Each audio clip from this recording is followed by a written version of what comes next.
Hello friends, मैं आज आपको, जैसे कि मैंने पहले पार्ट में आपको बताया है कि बीएफडी क्या होता है। बीएफडी को हम, उसके बेनिफिट्स क्या होते हैं, उसको हम किस किस मेथड से रन कर सकते हैं। सबसे पहला बीएफडी क्या होता है। बीएफडी वेरिएबल फ्रीक्वेंसी टाइप होता है। उसको हम इन्वर्टर भी बोल सकते हैं, एसी टाइप भी बोल सकते हैं, एडजस्टेबल फ्रीक्वेंसी टाइप भी बोल सकते हैं, क्योंकि उसकी फ्रीक्वेंसी को एडजस्ट करके मशीन की, मोटर की स्पीड को कम या ज़्यादा किया जाता है। ठीक है। दूसरा, उसके बेनिफिट्स क्या होते हैं वो भी आपको बताया था डिटेल में। जैसे क्या होता है, स्पीड की मोटर को कंट्रोल कर देते हैं, किसकी मोटर, इंडक्शन मोटर की स्पीड को कंट्रोल किया जाता है और उसके टॉर्क को कंट्रोल किया जाता है। ठीक है। ये उसके बेसिक फंक्शन है, इनको भी मैंने। फिर उसको रन करने की मेथड क्या क्या होती है।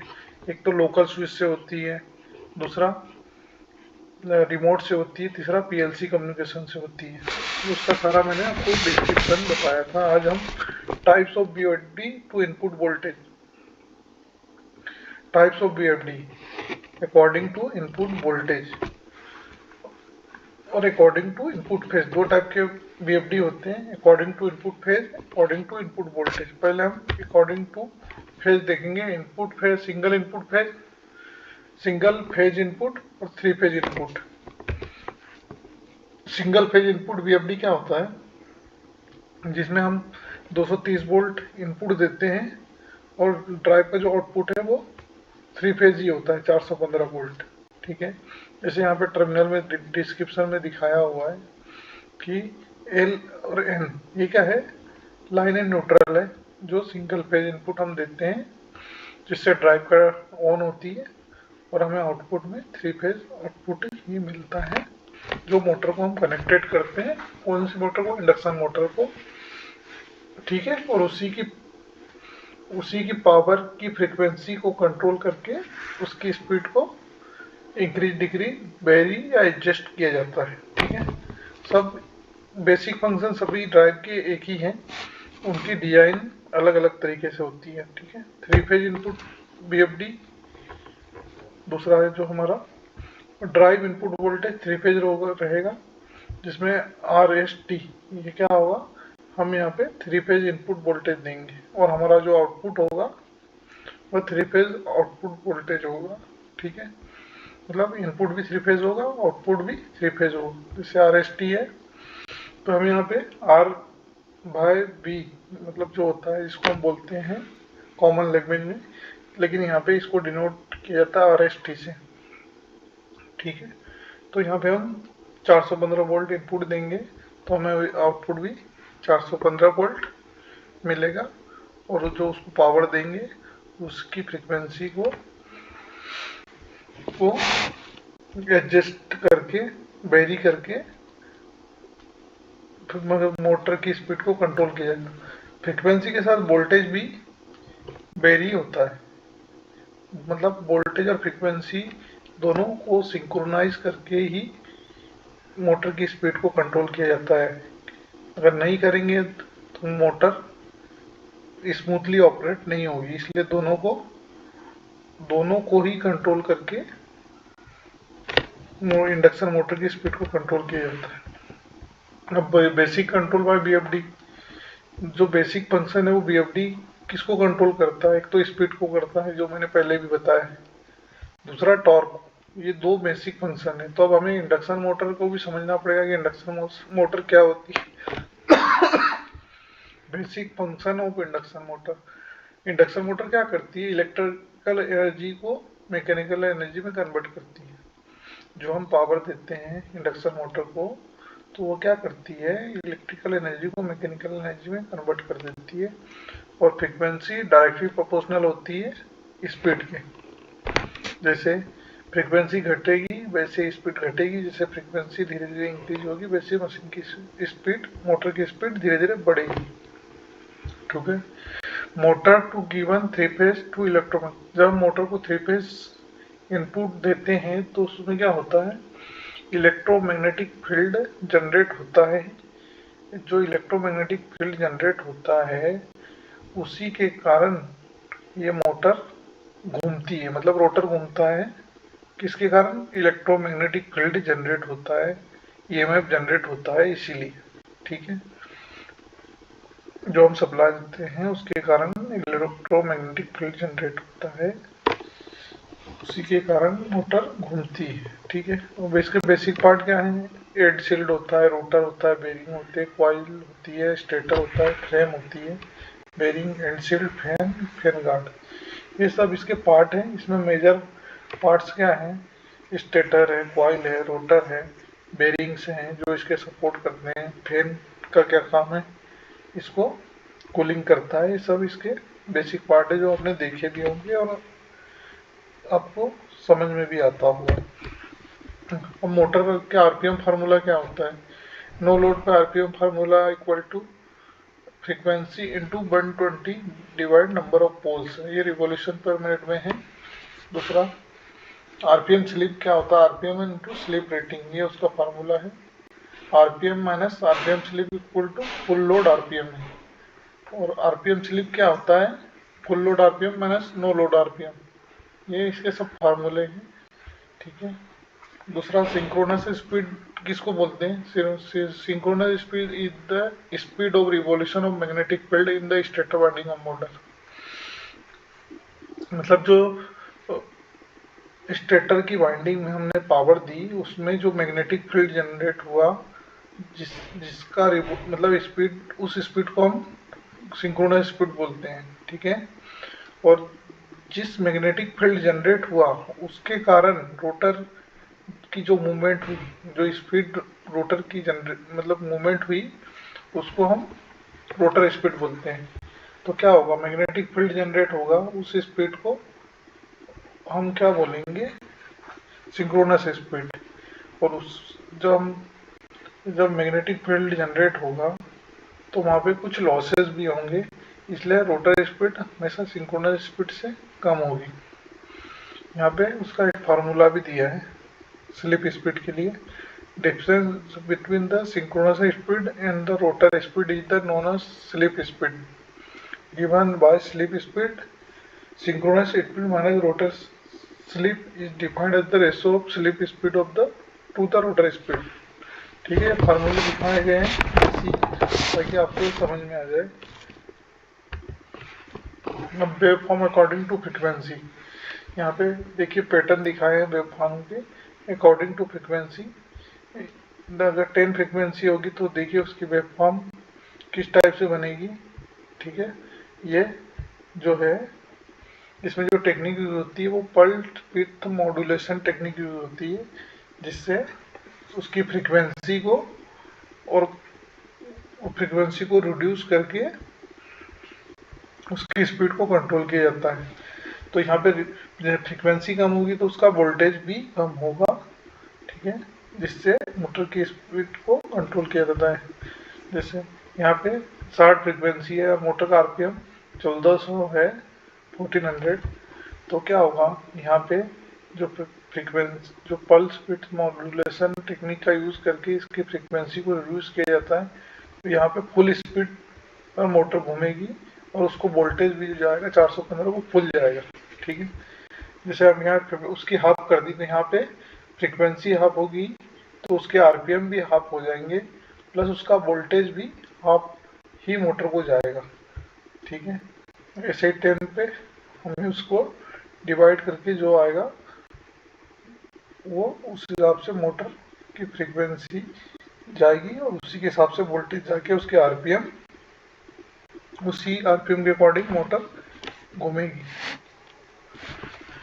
ठीक है। Next, motor control method in BFD, ठीक है। मोटर कंट्रोल मेथड बीएफडी में कितने प्रकार की होती है? एक तो वोल्टेज पर हर्ज होती है, एक वोल्टेज पर फ्रीक्वेंसी विथ इंकोडर होगा, एक ओपन लूप वेक्टर है, एक क्लोज लूप वेक्टर इंकोडर है। ये 4 मेथड से मोटर को कंट्रोल किया जाता है। ये 4 मेथड होती है motor control method of BFD.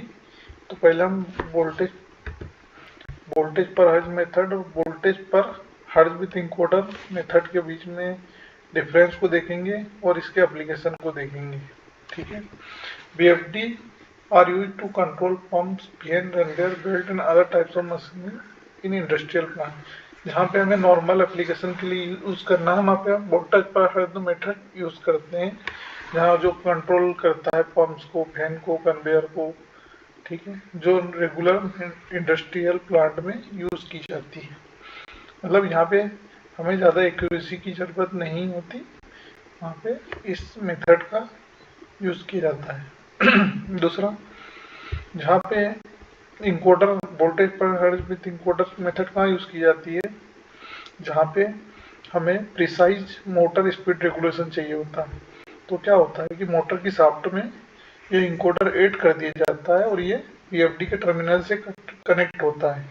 तो जब बीएफडी से मोटर को आउटपुट जाता है तो मोटर से भी फीडबैक उसकी स्पीड का बीएफडी को जाता है। उससे क्या है, बीएफडी उसको precise motor speed regulation provide करता है। मतलब यहाँ पे एक्यूरेसी एकदम परफेक्ट मिलती है। तो इंकोडर क्या करता है, precise motor speed regulation provide करता है। जहाँ पे एरर नहीं चाहिए वहाँ पे इंकोडर को मोटर की शाफ्ट के साथ ऐड कर दिया जाता है। तो यह एकदम प्रिसाइज एप्लीकेशन जहाँ पे नीड होती है वहाँ पे इस मेथड को यूज किया जाता है। एक होती है third number, open loop vector control. Vector control is use to achieve independent control of motor speed and torque. Vector control क्या करता है, इंडिपेंडेंट कंट्रोल करता है मोटर की स्पीड को और इंडिपेंडेंट करता है कंट्रोल टॉर्क को। ये क्या करता है, initially torque 200% rated torque at the 0.3 hertz. मतलब ये 0.3 हर्ट्ज पे 200% तक का टॉर्क प्रोड्यूस करता है। ये जहाँ पे इनिशियल टॉर्क हाई चाहिए वहाँ पे एक लोअर स्पीड पे वहाँ पे इसका यूज किया जाता है। Open loop vector control method का उपयोग यूज कहाँ किया करते हैं, वहाँ पे high starting torque at lower speed. ठीक है, यहाँ पे एग्जांपल दिया है कि डोर्स में या कोई ड्रिलिंग मशीन है जहाँ पे इनिशियली हाई टॉर्क की नीड होती है लोअर स्पीड पे। कोई ड्रिलिंग मशीन है ऐसी जगह जहाँ पे जोर लगाना पड़ता है मिनिमम स्पीड पे, वहाँ पे इसको यूज किया जाता है।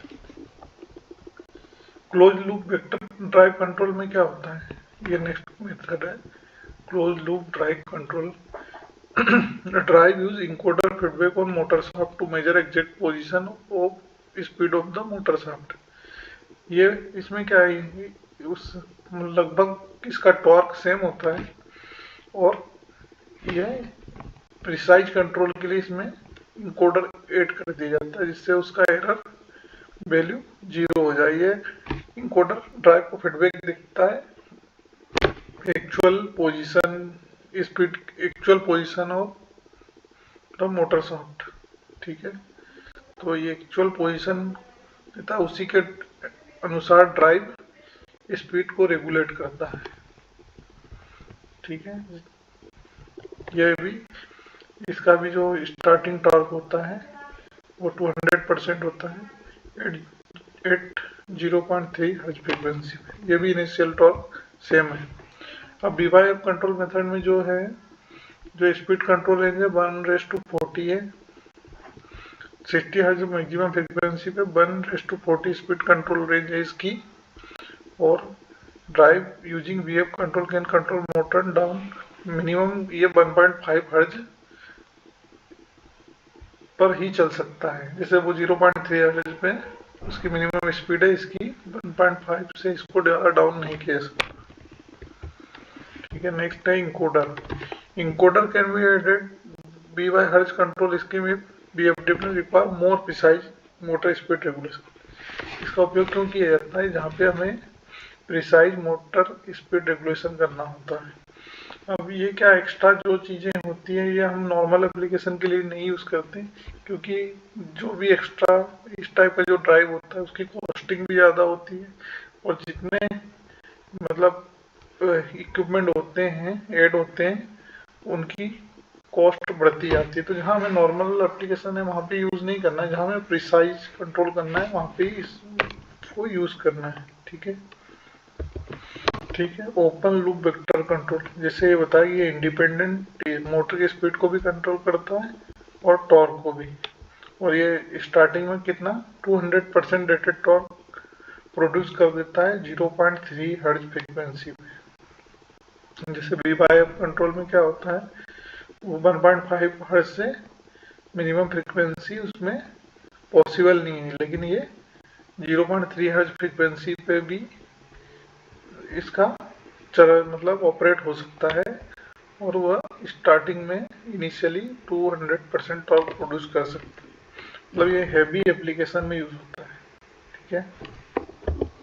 क्लोज लूप वेक्टर कंट्रोल क्या होता है, इसमें यही है कि ये इनकोडर ऐड किया जाता है, तो ये अपना फीडबैक अपनी एक्चुअल पोजीशन जो मोटर की शाफ्ट में ऐड किया जाता है इनकोडर को, तो वो अपनी फीडबैक इधर से ड्राइव को देता है, जिससे ड्राइव जो अपना आउटपुट निकालता है वह प्रिसाइजली उसकी पोजीशन को चेक करके फीडबैक लेके निकालता है, जिससे ड्राइव प्रिसाइजली कंट्रोल आउटपुट निकालता है, जिससे मोटर प्रिसाइज कंट्रोल होती है।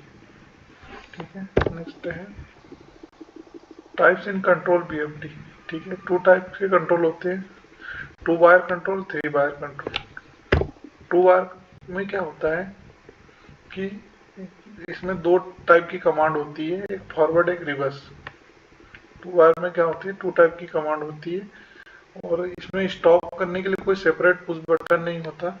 जब इसको कोई कमांड दी जाती है रन की, ये जैसे पुश बटन को प्रेस किया तो ये ड्राइव रन हो जाती है, और जब इसको रिमूव कर दिया तो ड्राइव स्टॉप हो जाती है। मतलब 2 वायर कंट्रोल मेथड में हम 2 फंक्शन, इसमें 2 टाइप की कमांड होती है, फॉरवर्ड एक रिवर्स, और स्टॉप करने के लिए कोई कमांड नहीं होती। अब इसके हम जो भी कमांड देंगे, ड्राइव फॉरवर्ड देंगे तो फॉरवर्ड घूमेगा, रिवर्स देंगे तो रिवर्स घूमेगा, और जब इसको रिमूव कर देंगे तो ड्राइव स्टॉप हो जाएगा। और 3 वायर कंट्रोल मेथड में क्या होता है, 3 वायर कंट्रोल मेथड का मतलब कि इसमें एक stop command NC push button extra दिया जाता है, जो जिससे हम उसको स्टॉप कर पाए, और 2 कमांड सेम उसके जैसी रिवर्स और फॉरवर्ड एनो पुश बटन के साथ होती है। ठीक है, स्टॉप कमांड सेपरेटली प्रोवाइड करते हैं इसमें। ठीक है। तो जब ड्राइव को हम फॉरवर्ड कमांड देते हैं, इसमें क्या है, जो स्टॉप कमांड हमेशा हाई रहेगी। ठीक है। और जब हम ड्राइव को फॉरवर्ड कमांड देंगे तो ड्राइव फॉरवर्ड होगा, और उसको स्टॉप करने के लिए इसको प्रेस करना पड़ेगा, मतलब ओपन करना पड़ेगा, तभी जाके वह स्टॉप होगी। ऐसे ही रिवर्स कमांड देंगे तो वह रिवर्स होगी, और इसको स्टॉप करने के लिए एनसी कमांड को ओपन करना पड़ेगा, मतलब पुश करेंगे तो तब जाके वह स्टॉप होगी। 2 वायर में क्या होता है, ये देखिए एक ग्रीन जो केबल मैंने बनाया है, ये कॉमन केबल है। इससे हमने दोनों उस बटन को कॉमन केबल से कॉमन वायर से जोड़ दिया है। एक फॉरवर्ड कमांड जो टर्मिनल इसका कंट्रोल वायर जो दिया है कंट्रोल टर्मिनल, उस पर कनेक्ट किया। एक रिवर्स की कमांड कंट्रोल वायर पे कनेक्ट कर दी। जब हम इसे फॉरवर्ड को पुश करेंगे तो ड्राइव फॉरवर्ड घूमेगा, और जब इसे हटा लेंगे तो स्टॉप हो जाएगा। इसे रिवर्स को जब पुश करेंगे तो रिवर्स घूमेगा, और जब हम इसे रिमूव करेंगे तो स्टॉप हो जाएगा। 3 वायर कंट्रोल मेथड में क्या होता है, इसमें एक सेपरेट पुश बटन देते हैं। ठीक है, एनसी के साथ में। और ये जो ग्रीन केबल है वो कॉमन है तीनों में। ठीक है, और तीनों से एक स्टॉप के लिए गया है सिग्नल, एक फॉरवर्ड के लिए गया है, एक रिवर्स के लिए गया है। अगर ये इनिशियली हाई रहेगा, ये कमांड हमेशा मतलब इससे 24 वोल्ट जाता रहेगा। ठीक है, जब मैं फॉरवर्ड करूँगा तो फॉरवर्ड मोटर घूमेगी, और जब मुझे स्टॉप करना होगा तो इसे पुश करके इस कमांड को ओपन करना होगा, तभी जाके मेरी मोटर स्टॉप स्टॉप होगी। ऐसे ही फिर इसको मुझे रिवर्स घुमाना है तो पहले इसको मुझे हाई करना होगा, मतलब स्टॉप एनसी बनाना होगा, जिससे मेरी कमांड वहाँ पे पहले से ही जाती रहेगी। फिर मुझे रिवर्स दबाऊंगा तो जाके ऑन हो जाएगी ड्राइव। फिर मुझे रोकना, उसको स्टॉप करना है तो मुझे ये प्रेस करना होगा, तभी जाके मेरी मोटर बंद होगी। तो इसे 3 वायर कंट्रोल मेथड बोलते हैं। नेक्स्ट है new VFD install and basic parameter. किसी भी नए ड्राइव को इंस्टॉल करने के लिए बेसिक पैरामीटर क्या क्या सेट करने होते हैं और उसको मतलब कैसे हम ऑपरेट कर सकते हैं। तो पहले सबसे पहले क्या है, स्टार्ट कमांड। स्टार्ट कमांड में क्या क्या आएगा, लोकल स्विच, हम इसको कैसे चलाना चाहते हैं, लोकल स्विच से, रिमोट स्विच से, या कम्युनिकेशन से। कम्युनिकेशन में भी बहुत टाइप की कम्युनिकेशन मोड बस होता है, प्रोफी बस होता है, RS-232, RS-485। तो सबसे पहले स्टार्ट कमांड जिससे हम ऑपरेट करना चाहते हैं वो हमें इसमें सेट करना होगा, तभी जाके ड्राइव रन होगा। दूसरा फ्रीक्वेंसी सिलेक्ट, हमें फ्रीक्वेंसी का भी रेफरेंस सिलेक्ट करना होगा, तभी जाके ड्राइव रन कर सकते हैं। तीसरा multi speed setting. Multi speed setting का भी ऑप्शन इसमें होता है, तो उसकी भी हमें वायरिंग करनी पड़ेगी और उसके पैरामीटर इसमें पुट करने पड़ेंगे, तभी जाके वह हम मल्टी स्पीड सेटिंग कर पाएंगे। Analog input selection, analog input selection भी हमें करना पड़ेगा, तभी जाके हम उसको डिसाइड कर पाएंगे और चला पाएंगे। मिनिमम फ्रीक्वेंसी भी सेटिंग करनी पड़ेगी, मैक्सिमम फ्रीक्वेंसी सेटिंग करनी पड़ेगी। एक्सीलेशन कंट्रोल और डी एक्सीलेशन। एक्सीलेशन कंट्रोल का जैसे मैंने बताया था कि मोटर को 0 से 1400 आरपीएम तक जाने में, मतलब मेरी जो मोटर का फुल लोड आरपीएम है उसको 0 से 14 तक जाने में जो टाइम लगता है उसको एक्सीलेशन टाइम बोलते हैं। उसको हम सेकंड में सेट करते हैं कि मुझे मोटर को फुल आरपीएम को, जो मेरा फुल आरपीएम है उसको ले जाने में कितना टाइम लेना है, उसको एक्सीलेशन, और जो फुल आरपीएम से 0 लाने में जो टाइम सेट करना होता है उसको डी एक्सीलेशन बोलते हैं।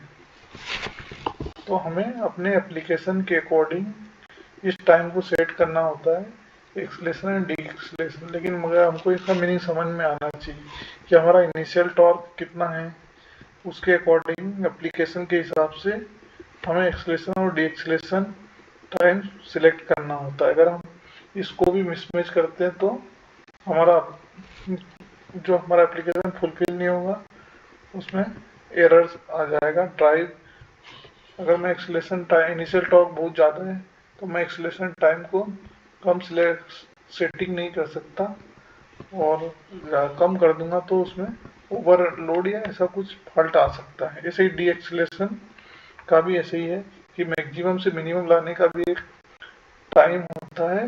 अगर अगर मैं कम सेटिंग करता हूँ तो ड्राइव ओवर करंट पे या ओवरलोड पे ट्रिप हो सकती है। लास्ट पॉइंट है फुल लोड करंट सेटिंग। इसको भी मुझे देखना होगा।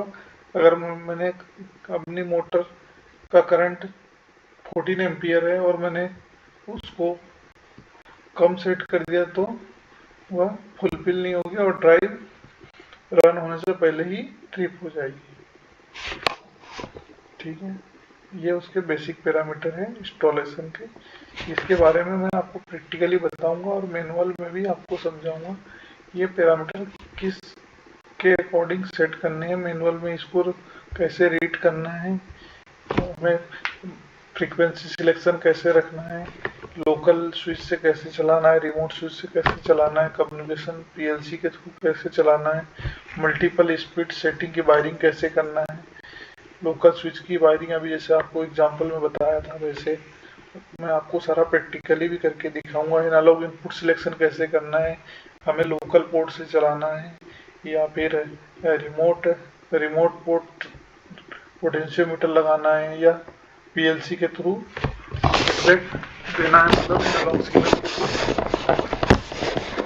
4 to 20 या 0 to 10 वोल्ट, ऐसे हमें मिनिमम मैक्सिमम फ्रीक्वेंसी भी उसमें पैरामीटर हमें डालने होंगे। ड्राइव में acceleration control, D acceleration, full load current setting, ये सारी चीज़ों को ध्यान से मैनुअल में पढ़ के हमें फिल करनी है। अगर मैं इसके बारे में आपको सारा प्रैक्टिकली समझाऊंगा। अब speed selection in VFD, fix speed होती है, एक वेरिएबल स्पीड होती है, एक मल्टी स्पीड होती है। ठीक है, 3 टाइप की स्पीड सिलेक्शन होता है वीएफडी। तो फिक्स स्पीड में क्या होता है, ये देखिए हम लोकल पोर्ट से चलाना चाहते हैं तो इसमें पोटेंशियोमीटर ऑलरेडी इसमें इनबिल्ट होता है ड्राइव के ऊपर। ठीक है, तो इससे मैं अपनी फिक्स स्पीड सिलेक्शन कर सकता हूँ। ठीक है, जैसे मैंने इसमें पैरामीटर डाला फ्रीक्वेंसी का, उसके अकॉर्डिंग मैं पोर्ट को वेरी करके इसको फिक्स स्पीड पे चला सकता हूँ। रन कमांड देके जो पैरामीटर डालूंगा उसके अकॉर्डिंग मैं इसको ऐसे ही रिमोट पोर्ट से भी चला सकता हूँ, जैसे दिखाया। ठीक है, रिमोट पोर्ट से चला सकता हूँ और रिमोट स्विच से इसको ऑन करके मैं इसको वेरी करके अपनी नीड के अकॉर्डिंग इसको फिक्स स्पीड पे चला सकते हैं। एक डिजिटल की से भी मैं फ्रीक्वेंसी सेट करके इसमें इसको चला सकता हूँ। जो इसके ऊपर इनबिल्ट स्विच है उनके थ्रू फ्रीक्वेंसी सेट करके कमांड देके, रन कमांड देके मैं चला सकता हूँ। तो ठीक है, दूसरा नेक्स्ट वेरिएबल स्पीड। इसको वेरिएबल सिग्नल करना है तो मुझे एनालॉग सिग्नल के थ्रू 0 10 या 4 to 20 एनालॉग सिग्नल से मैं इसको रन कर सकता हूँ। ठीक है, दूसरा पीएलसी कम्युनिकेशन के थ्रू मोड बस, प्रोफी बस, RS-232, उसका मैं प्रोग्राम करके मैं कम्युनिकेशन के थ्रू भी इसको वेरी कर सकता हूँ सिग्नल। ठीक है, मोटर की स्पीड को अपनी रिक्वायरमेंट के अनुसार पीएलसी कम्युनिकेशन के थ्रू भी वेरी कर सकता हूँ। एक drive multi speed terminal wiring. ठीक है, मल्टी स्पीड टर्मिनल वायरिंग में क्या होता है कि ड्राइव के ऊपर मल्टी स्पीड के टर्मिनल होते हैं, उसमें हमें फ्रीक्वेंसी सेट करके हम उसको मल्टी स्पीड हमारी रिक्वायरमेंट के हिसाब से सिलेक्ट कर सकते हैं। जैसे 10, 20, 30 जो भी हमारी रिक्वायरमेंट है उसके हिसाब से हम उस इनपुट को हाई करके मल्टी स्पीड चला सकते हैं।